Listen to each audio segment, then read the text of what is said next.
Hello, and welcome to Lyme Regis.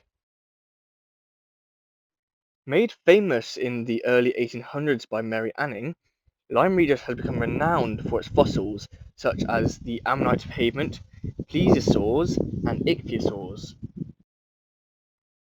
This trip I will be exploring the cliffs of Black Ven. At the moment I am on the foreshore looking for pyritized ammonites. It is currently low tide, so this is the perfect time to do it. The Black Ven cliffs consist of the Belemnite marls on top, followed by the Black Ven marls, then shells with beef, and finally the Blue Lias Formation. This is the remains of a large bivalve, and this is the cross-section of a zipper oyster. I believe I've spotted a crinoid. However, as it turns out, it is just the end of a screw. Here is some iron pyrite, also known as fool's gold. The chemical formula for this is iron 2 disulfate. This is the molt of a crab. I was just looking through this gravel on the foreshore for some pyritized ammonites.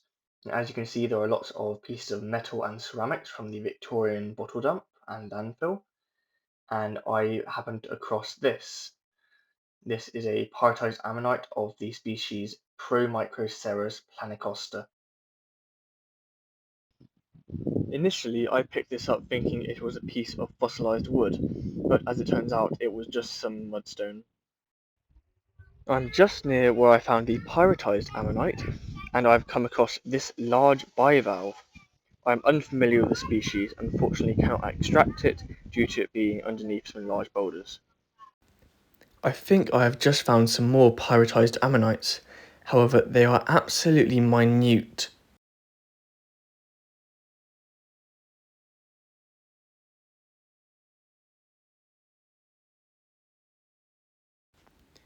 This small block contains a few Promicroceras ammonites. I just picked up this piece of pyrite from underneath a rock, and it turns out that is actually a part of the outer whorl of a rather large Promicroceras. I just found another pyritic ammonite, however it is firmly embedded in the concretion, so I'm unable to extract it. This is a piece of slag, which is a waste product from ore refineries. This piece was once buried in a Victorian landfill in Lyme Regis, but was eroded out of the cliff by the sea, along with ceramics and metal pieces which can be found lying around. I cracked open this block hoping for some Asteroceras ammonites, however it is not layered enough for that, so it is unfortunately empty. This large boulder has a really interesting pattern on its surface, however I am not sure what caused it, perhaps some coral. There are some rocks here with a very interesting pattern on their surface. I'm unsure as to what could have caused it. So if you have any clue, please tell me in the comments. It has started to get dark, so I'm heading back to town, but there are a few things which I picked up off camera. First is this limestone block with the calcified cross-section of a gastropod, which is a snail. This is a large Promicroceras, which is poorly preserved, but I will attempt to prepare it and glue it back together.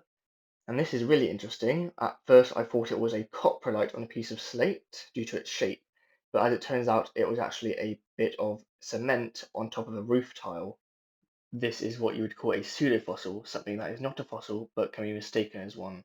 This block contains a number of poorly preserved and crushed ammonites. This is a cool calcite mineral. Here is a belemnite, which is the guard from a squid. This is the phragmocone end. Here is another fairly large Promicroceras ammonite. Unfortunately, the block it is in is very big, so I will not be taking this back. I'll leave it here for someone else to find. There is a large compressed ammonite in this rock. It is part of the ammonite pavement that has been broken off. You shouldn't try and hammer out or collect these fossils as they will just be broken. I found some iron pyrite under this rock, so I'll just check around for some more fossils. And right here is another piece of a Promicroceras. It's a very large one. This piece has been crushed flat, but has luckily popped out of the rock so it can be collected. This piece has a very nice golden sheen from the iron pyrite. This is quite a nice crushed and pyritized ammonite. Unlike the others, this one is Siloceras planorbis instead of Promicroceras. It is a bit rarer in this area. And right next to that is a small Promicroceras. This is a partial outer whorl with a beautiful red and green ammonite sheen from the iron pyrite. Let's see if you can spot the fossil.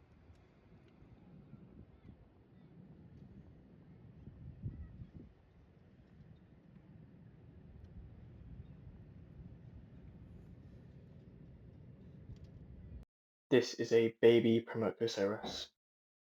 There is a very large crushed ammonite on the surface of this rock. The piece of the whorl that is exposed is about 20 centimeters across. Here is a very nice piece of Lyme Bay agate, which is a type of quartz based on silicon. There's a nice block here. Its surface is covered in crushed Promicroceras ammonites, and I ended up taking this one back. There are quite a few ammonites on the surface of this block, including a small calcified Asteroceras right here. This block is rather large though, so I will have to shave it down to take it back. Here is the negative impression of a crushed ammonite, and I also found this little rock with a cute little iron pyrite hat. Isn't it cool? It appears I have found a house key. This one is from 1912. I've also just spotted a small crushed ammonite. Let's see what's under this rock. Oh, there is another piece of an outer whorl of a crushed ammonite. This is a sphere of glass known as a marble. Here is a nice piece of Lyme Bay agate. This piece of shale has naturally split down the centre. I doubt there's going to be anything inside of it, but I might as well check it out.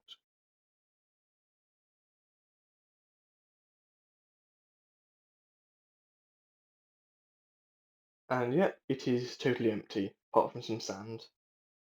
I've just found a piece of an ammonite whorl from a very large specimen. Oh, and I just spotted another one.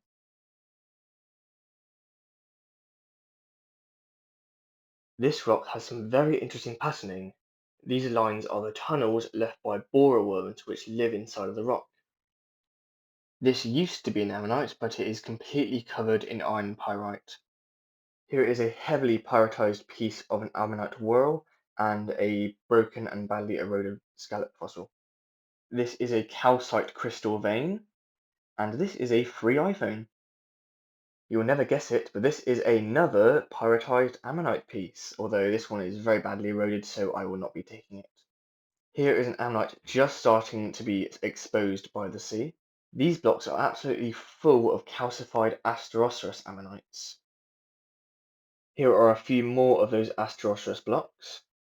I'm currently further up on the beach, but when you are up here you need to be really careful of the cliffs, because cliff falls can happen at any time without any warning whatsoever. Here is a piece of the ammonite pavement that has broken off. I don't believe there are any restrictions on collecting these fossils, however the preservation is not worth it. Here is a small collection of said loose ammonites. Here is a small cross-section of an ammonite, and this is another example of one of the Asteroceras blocks. Here is a small but quite well-preserved brachiopod. I managed to extract this crushed ammonite. This is in better condition for one of these types, however it is still not the best thing to take home. This is a very large slab of calcite on the end of a block of limestone. We were just looking through some blocks in the limestone clusters, and we found some small ammonites. But most interesting is this. That is bone, and that is a plesiosaur vertebra. I think this is going to be good. And that's the end of this video. If you want to see what happens to the plesiosaur, I have a video on that, plesiosaurus fossil preparation, already on my channel. And if you want to talk more about fossils or get sneak peeks into future videos, I have a Discord linked in the description. Have a good day and goodbye.